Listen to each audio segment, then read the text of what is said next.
Hello students. आज हम लोग printf फंक्शन के बारे में स्टडी करेंगे और कम्प्लीटली स्टडी करते हैं printf फंक्शन कितना इंपॉर्टेंट फंक्शन है। printf फंक्शन का मेन यूज क्या है? printf फंक्शन हमारा किसी भी रिजल्ट को आउटपुट स्क्रीन यानी मॉनिटर पर डिस्प्ले करने के लिए यूज होता है, या कोई भी मैसेज हमको अगर प्रोग्राम के अंदर लिखना है कि वो स्क्रीन पर प्रिंट हो, उसके लिए printf यूज करते हैं। तो इसका मतलब है स्टैंडर्ड आउटपुट डिवाइस मॉनिटर को कनेक्ट करने के लिए printf फंक्शन है। ये एक प्री डिफाइंड फंक्शन है, यह लाइब्रेरी फंक्शन है। ये फंक्शन हमारा एक हेडर फाइल के अंदर डिक्लेयर्ड होता है, क्योंकि सी में सारे इनबिल्ट फंक्शन किसी ना किसी हेडर फाइल के अंदर डिक्लेयर होते हैं, और वो डिक्लेयर हेडर फाइल का नाम है stdio.h, standard input output dot H. ये आउटपुट फंक्शन है। इनपुट फंक्शन scanf होता है। printf एक वेरिएबल आर्गुमेंट फंक्शन है। ठीक, वेरिएबल आर्गुमेंट फंक्शन का मतलब है आर्गुमेंट पहले क्या होता है? आर्गुमेंट हमारा फंक्शन के अंदर पास करे जाने वाली वो इन्फॉर्मेशन है जिस पर फंक्शन प्रोसेसिंग करता है, और उसको हम आर्गुमेंट या पैरामीटर बोलते हैं। वेरिएबल का मतलब है कि ये वेरी करता है, चेंज हो सकता है। इसका मतलब है कि हम प्रिंटफ फंक्शन को एक पैरामीटर के साथ भी चला सकते हैं, दो पैरामीटर्स के साथ भी, तीन पैरामीटर्स के साथ भी, या तीन आर्गुमेंट्स के साथ भी, राइट। जब हम फंक्शन को कॉल कर रहे होंगे प्रिंटफ फंक्शन को, तो अपनी चॉइस के हिसाब से उसमें हम नंबर ऑफ पैरामीटर्स दे सकते हैं। अब प्रिंटफ फंक्शन का सिंटैक्स किस तरह से है? तो इसका सिंटैक्स बहुत सिंपल वे में तो इस तरह से है कि इंट प्रिंटफ और अंदर डबल कोट्स में स्ट्रिंग। तो जो भी कुछ हमें स्क्रीन पे प्रिंट करना है उसको डबल कोट्स में लिख दें, वो स्क्रीन पे प्रिंट हो जाएगा। वो एक स्ट्रिंग होगी, स्ट्रिंग यानी कैरेक्टर्स का सीक्वेंस। और ये इंट क्या है? इंट रिटर्न टाइप है। या फिर प्रिंटफ को हम ऐसा लिख सकते हैं, एक बार फिर से, int return type, name of function printf, और यहाँ पर दो तरह के पैरामीटर्स हैं। These are the two types of arguments that we can give. Counting of arguments can be vary but can vary, but the types of argument will not vary. These are the types of arguments. ये क्या है? ये है types of arguments या types of parameters. तो पहला type क्या है? फॉर्मेट स्ट्रिंग, और दूसरा है लिस्ट ऑफ वैल्यूज या list of variable names having some values. ठीक, या हम यहाँ पर वेरिएबल के नेम दे सकते हैं। अब ये रिटर्न टाइप क्या है? Int int return type function, ये जो प्रिंटर फंक्शन है वो इंटीजर रिटर्न करता है। तो ये इंटीजर में कौन सा नंबर रिटर्न करेगा?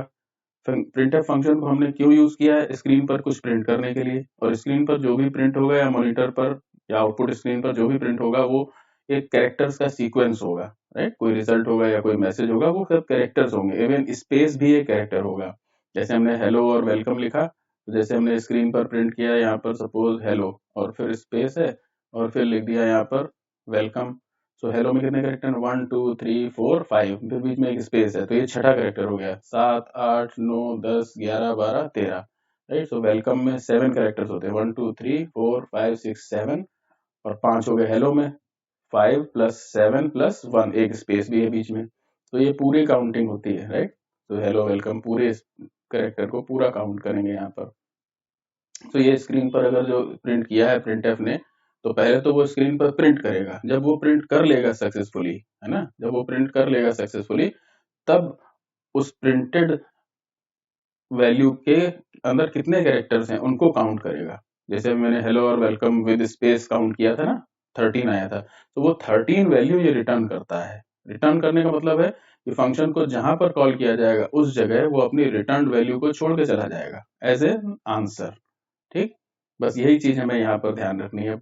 तो फॉर्मेट स्ट्रिंग में क्या क्या चीजें हो सकती हैं? तीन तरह की चीजें फॉर्मेट स्ट्रिंग में हम लिख सकते हैं जनरली प्रिंटफ के अंदर। पहला स्ट्रिंग लिटरल्स, ए से जेड तक स्मॉल लेटर्स में या कैपिटल लेटर्स में, 0 से 9 तक के डिजिट, या कोई special symbol, hash, at the rate, dollar, या कोई भी हमें प्रिंट करना हो, less than, greater than, asterisk, ampersand, कुछ भी प्रिंट करना हो वो सब स्ट्रिंग लिटरल में वही आएगा जो एज सच स्क्रीन पे कॉपी हो जाएगा। फिर दूसरी चीज है फॉर्मेट स्पेसिफायर। ये इंपॉर्टेंट चीज है। फॉर्मेट स्पेसिफायर जैसे %d, %c, %f, ये हमारे पर्टिकुलर वैल्यू का डेटा टाइप क्या है उस पर डिपेंडेंट होता है। जैसे %d इंटीजर के लिए यहाँ पर लिखा है, %d इंटीजर के लिए, %f फ्लोट के लिए, राइट, %c कैरेक्टर के लिए। इस तरह से अलग अलग होते हैं। तीसरी चीज है एस्केप कैरेक्टर्स। एस्केप कैरेक्टर जैसे कि /n, ये न्यू लाइन कैरेक्टर है, /t टैब है, और /b। सो एस्केप कैरेक्टर्स हम यूज करेंगे डबल कोट्स के अंदर फॉर्मेट स्ट्रिंग के अंदर। सो फॉर्मेट स्ट्रिंग के अंदर एस्केप कैरेक्टर्स यूज करेंगे, बट एस्केप कैरेक्टर्स खुद प्रिंट नहीं होंगे, उनका इफेक्ट दिखेगा। जैसे /n अगर हमने डाला तो कर्सर हमारा नई लाइन में चला जाएगा ना, स्लैश टी डाला तो आउटपुट में जिस जहां स्लैश टी लिखा है वहां पर एक स्पेस जनरेट हो जाएगा, स्लैश बी वो बैक स्पेस करता है। ठीक, तो ये जो फॉर्मेट स्पेसिफायर्स हैं और एस्केप कैरेक्टर्स हैं ये खुद प्रिंट नहीं होंगे, ये अपना इफेक्ट दिखाएंगे वहां पर। ठीक, जबकि स्ट्रिंग लिटरल्स खुद प्रिंट होंगे, कॉपी हो जाएंगे स्क्रीन पर। तो यही चीज यहाँ नीचे लिखी है कि स्ट्रिंग लिटरल्स स्क्रीन पर कॉपी हो जाएंगे। फॉर्मेट स्पेसिफायर जो हमने यहाँ पर यूज किए इसको हम कन्वर्जन स्पेसिफायर भी बोलते हैं। क्या बोलते हैं? Conversion specifier. और इसको यूज करने के दो मेन पर्पस होते हैं जिनकी वजह से इनको यूज किया जाता है। पहला पर्पस है कि ये उस वैल्यू जिसको आप प्रिंटफ के थ्रू प्रिंट कर रहे हैं या एक वेरिएबल के अंदर पड़ी है जो वैल्यू उसको प्रिंट कर रहे हैं उसका डेटा टाइप बताता है। तो अगर जो वैल्यू जिसको हम प्रिंट करना चाहते हैं वो इंटीजर है तो उसका फॉर्मेट स्पेसिफायर %d होगा। अगर वो वैल्यू हमारी फ्लोट है तो उसका फॉर्मेट स्पेसिफायर %f होगा। सो डबल कोट्स में %f पहले हमें लगाना पड़ेगा, तब हम डबल कोट्स के बाहर जाकर कॉमा लगा के वहां पर उस वैल्यू को लिखेंगे या उस वेरिएबल को लिखेंगे जिसके अंदर वैल्यू है। ठीक, अब दूसरी चीज क्या है? Place of printing the value on screen. तो जहां %d लिखेंगे हम प्रिंटफ के अंदर वहीं पर वो वैल्यू प्रिंट होगी जिस वेरिएबल का आपने फॉर्मेट स्पेसिफायर लगाया है। ठीक, तो इस चीज को यहाँ पर एक एग्जाम्पल के थ्रू पहले मैं बताता हूँ, फिर स्क्रीन पर रन करके इसको दिखाया जाएगा।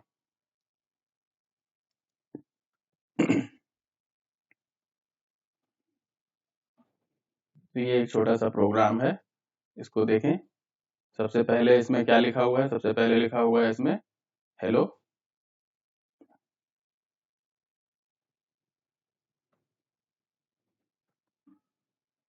ठीक, ये हेलो है, ये भी हेलो है, ओ है। ठीक, यहाँ सेमीकोलन है। सो सबसे पहले हमने एक इंटीजर z लिया, फिर printf में हेलो लिखा और सेमीकोलन लगा दिया। तो ये वाले printf जब एग्जीक्यूट होगा सो आउटपुट स्क्रीन पर क्या दिखेगा? ये हेलो प्रिंट हो जाएगा आउटपुट स्क्रीन पर।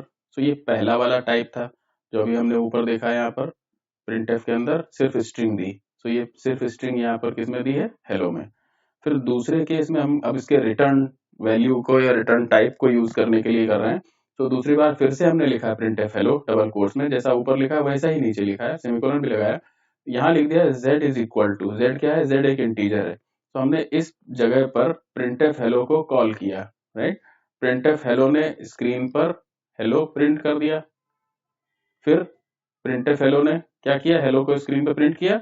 और अब ये क्या करेगा? काउंट करेगा कि हेलो जो स्क्रीन पर प्रिंट हुआ है उसमें कितने कैरेक्टर्स हैं। 1 2 3 4 5, ये काउंटिंग आई इसकी 5। सो वही 5 ये अपनी जगह पर छोड़ के चला जाएगा। सो ये जो printf है ये अपनी जगह पर यहाँ पर क्या है? 5 छोड़ के चला जाएगा, वो 5 मिल जाएगा z को, वो 5 z को मिल जाएगा। तो इसीलिए जब हम इस लाइन पर आएंगे तो इसका आउटपुट क्या आएगा? z is equal to 5। क्योंकि अब देखिए ये z में 5 है, %d क्या बता रहा है? कि z इंटीजर है।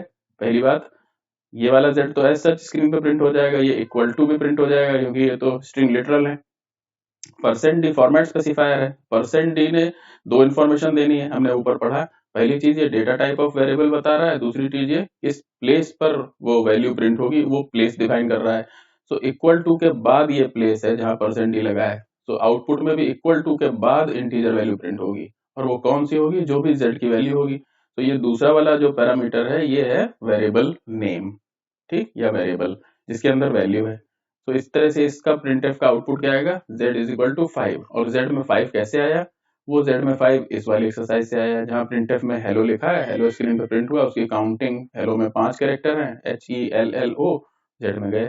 फिर तीसरी बार ये स्लैश n लगा दिया न्यू लाइन कैरेक्टर के लिए, अभी तो ये हम आपको आउटपुट में बताएंगे। फिर यहाँ पर हमने थोड़ा सा %d की प्लेस चेंज कर दी है। सो अब %d की प्लेस चेंज करने की वजह से अकॉर्डिंगली आउटपुट आएगा। न्यू लाइन में क्या आउटपुट आएगा? सो स्लैश n तो प्रिंट नहीं होगा, वो तो इफेक्ट दिखाएगा। z प्रिंट होगा, %d प्रिंट नहीं होगा, इसकी जगह पर वैल्यू प्रिंट होनी है। तो यहाँ पर z के तुरंत बाद 5 प्रिंट हो जाएगा %d की वजह से, क्योंकि %d z के तुरंत बाद है। फिर है इक्वल टू, अब इक्वल टू प्रिंट हो जाएगा। सो ये आउटपुट अब ये हो जाएगा z5 इक्वल टू, जबकि ऊपर था z is equal to 5। So %d जहां पर भी डबल कोट्स में होगा वहीं पर z की वैल्यू प्रिंट हो जाएगी, ये इसका मतलब है। अब आगे बढ़ते हैं। अब यहाँ पर हमने z को नहीं यूज किया, राइट, z का यूटिलाइजेशन हटा दिया इस वाली दोनों लाइंस में नीचे की तरफ। सो printf को कहाँ कॉल किया गया? printf को इस जगह कॉल किया गया है, एक और printf के अंदर।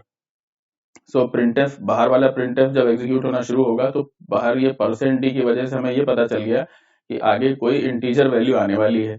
अब आगे कौन सी इंटीजर वैल्यू आने वाली है, तो ये प्रिंटफ जब रन होगा तो अंदर वाला प्रिंटफ सबसे पहले स्क्रीन पर ये हेलो प्रिंट करेगा। ठीक, हेलो प्रिंट किया इसने, फिर इसके कैरेक्टर गिने उसने 1 2 3 4 5 कैरेक्टर गिन लिए। अब ये अपनी जगह पर 5 छोड़ के चला जाएगा, तो यहाँ पर 5 छोड़ देगा ये, और ये 5 इस %d की वजह से प्रिंट हो जाएगा, तो ये आंसर हो जाएगा हेलो 5। बात समझे? ठीक, फिर इसी चीज को जरा एक बार और करते हैं, नेस्टिंग कर रहे हैं इसकी, प्रिंटफ के अंदर प्रिंटफ फिर से लगा रहे हैं। तो हम बाहर से अंदर की ओर चलेंगे और सबसे पहले अंदर वाला एक्सरसाइज सॉल्व होगा। तो सबसे पहले ये वाला प्रिंटफ सॉल्व होगा, सबसे अंदर वाला। तो स्क्रीन पर क्या प्रिंट होगा? हेलो, स्क्रीन पर हेलो प्रिंट होगा इसकी वजह से। ठीक, और इसकी जगह पर क्या छूट जाएगा? इसकी जगह पर छूट जाएगा 5। ये 5 इस %d की वजह से प्रिंट हो जाएगा, तो यहाँ हो जाएगा हेलो 5। %d की वजह से 5 प्रिंट हो गया, हेलो 5। सो इस प्रिंटफ ने बाहर वाले प्रिंटफ ने क्या प्रिंट किया है? इस बाहर वाले प्रिंटफ ने प्रिंट किया है सिर्फ और सिर्फ 5, क्योंकि %d बाहर वाले प्रिंटफ में है ना, अंदर वाले प्रिंटफ ने हेलो प्रिंट किया स्क्रीन पर और अपनी जगह 5 छोड़ दिया। सो बाहर वाले प्रिंटफ ने अब इस %d की वजह से ये 5 प्रिंट कर दिया। ठीक, यानी कि इस वाले प्रिंटफ ने क्या प्रिंट किया है? सिर्फ 5। 5 में कितने कैरेक्टर्स हैं? 1। सो अब इसके बाहर वाला जो %d है, ये इस पूरे प्रिंटफ के द्वारा जो प्रिंट किया गया 5 है उसको काउंट किया, वो क्या है? 1। तो इसलिए इसका आउटपुट आएगा हेलो 5 1। ठीक, एक बार फिर से इस पूरे प्रोग्राम को ध्यान से देखिए कि ये प्रिंटफ किस तरह से काम कर रहा है। तो सबसे पहले हम सबसे अंदर वाला प्रिंटफ देख रहे हैं, प्रिंटफ हेलो। प्रिंटफ की हेलो की वजह से हेलो स्क्रीन पे प्रिंट हुआ। ठीक, हेलो की काउंटिंग हुई, 5 आया। सो इस %d की वजह से ये 5 प्रिंट हो गया। ठीक, 5 में कितने कैरेक्टर्स हैं? 1। तो इस पूरे बड़े वाले प्रिंटफ की वजह से कितने कैरेक्टर्स प्रिंट हुए हैं? 1।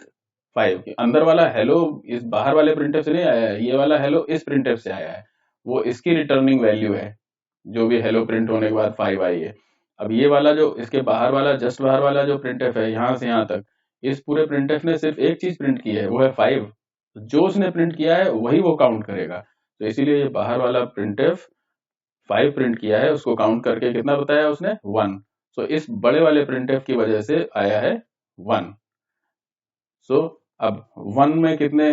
अब 1 इस %d की वजह से प्रिंट हो जाएगा। अगर एक और प्रिंटफ हम इसके बाहर लगा दें तो हेलो 5 1 1 हो जाएगा। ठीक, अब जरा इसको आउटपुट में चलते हैं और वहां पर प्रोग्राम में इसको देखते हैं कि ये किस तरह से वर्क कर रहा है।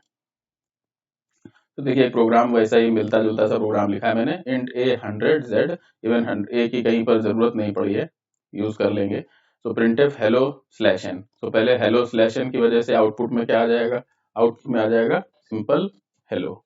ठीक, यहाँ पर z is equal to printf hello है, तो अब यहाँ पर स्क्रीन पर एक तो हेलो प्रिंट होगा और z में 5 चला जाएगा, क्योंकि प्रिंटफ अपनी जगह पर क्या छोड़ के जाएगा?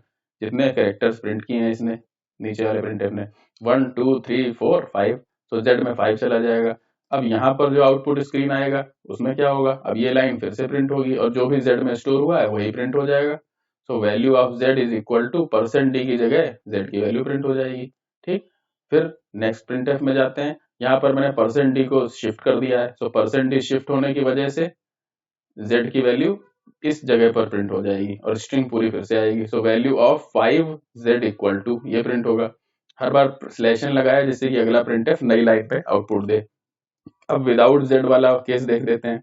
तो यहाँ पर ये प्रिंटफ %d /n के अंदर प्रिंटफ हेलो लिखा है, तो ये प्रिंटफ हेलो स्क्रीन पर रन करेगा और स्क्रीन पर क्या लिखेगा? स्क्रीन पर लिखेगा हेलो, हेलो लिखेगा स्क्रीन पर, और अपनी जगह पर क्या छोड़ के जाएगा? ये वाला पूरा प्रिंटफ अपनी जगह क्या छोड़ के जाएगा? जो हेलो के नंबर ऑफ कैरेक्टर्स हैं यानी 5, और इस %d की वजह से वो 5 प्रिंट हो जाएगा। तो इसका ये आउटपुट हो जाएगा। फिर इसी तरह से अब इसको जब सॉल्व करते हैं हम, तो यहाँ पर सबसे पहले अंदर वाला प्रिंटफ सॉल्व होगा, ये वाला इतना, ये वाला प्रिंटफ सॉल्व होगा। तो स्क्रीन पर क्या लिख जाएगा? स्क्रीन पर लिख जाएगा HELLO।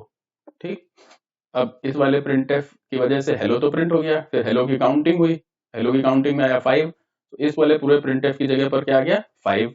तो इस %d की वजह से ये 5 प्रिंट हो गया इसी के आगे। तो इस वाले प्रिंटफ ने अब क्या प्रिंट किया है? यहाँ तक इस वाले प्रिंटफ ने सिर्फ और सिर्फ 5 प्रिंट किया है। 5 में कितने कैरेक्टर्स हैं? एक कैरेक्टर है। तो अब इस बाहर वाले %d की वजह से वो एक भी प्रिंट हो जाएगा। ठीक, चलिए इसको रन करके आउटपुट देखते हैं।